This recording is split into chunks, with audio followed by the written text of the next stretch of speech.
qu'il y a une chapelle d'Adam qui se trouve en bas de sa sépulture. C'est le lieu où se trouvait le tombeau de Joseph d'Arimathie. Parce que c'est lui qui avait offert son tombeau à Jésus. Vous savez que Jésus est mort à 3 heures. L'après-midi, c'était avant la rentrée du Shabbat. Et chez les Juifs, on ne laissait pas un corps à l'extérieur avant la rentrée de Shabbat. Donc, Joseph était allé chez Ponce Pilate pour demander le corps de Jésus. Il a offert cadeau son propre tombeau qu'il avait creusé pour lui-même. Et il y avait un jardin. À l'époque, Jésus, c'était un jardin à ciel ouvert. Et c'est les croisés qui ont bâti alors ce plafond et qui ont englobé la pierre de l'onction. C'est le lieu où Jésus a été embaumé. Parce qu'il y avait un autre disciple qui a apporté l'encens et la myrrhe pour embaumer Jésus. C'était qui?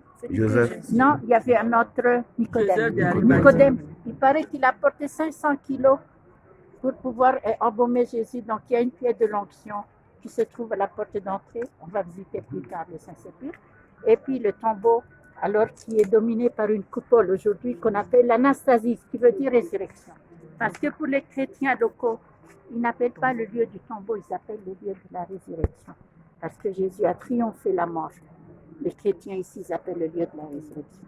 Et nous allons passer par les petites chapelles éthiopiennes et sortir. Je vous donne quelques minutes pour prendre des photos à l'extérieur. On rentre pas aujourd'hui pour visiter le Saint-Sépulcre. On le fera plus tard.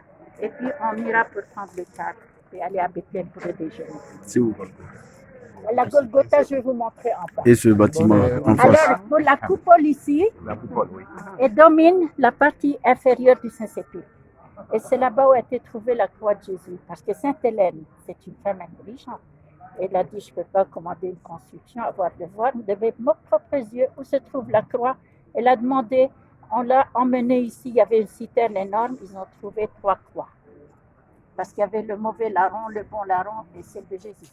Et comment ils ont réussi à identifier les reliques? Parce que la croix, c'est pas une croix entière. Les pèlerins qui venaient, ils prenaient un petit bout, et puis tout ce qui restait, c'était les restes de la croix qui se trouvent aujourd'hui dans l'église de la Santa Croce à Rome. Et la Scala Santa aussi, les marches saintes, les escaliers saints se trouvent aussi à Rome. Il y a une église qu'on appelle la Scala Santa, ou bien et puis la Croce, la Santa Croce, la Sainte Croix à Rome. Et puis ils avaient posé ces 3 croix sur des personnes malades.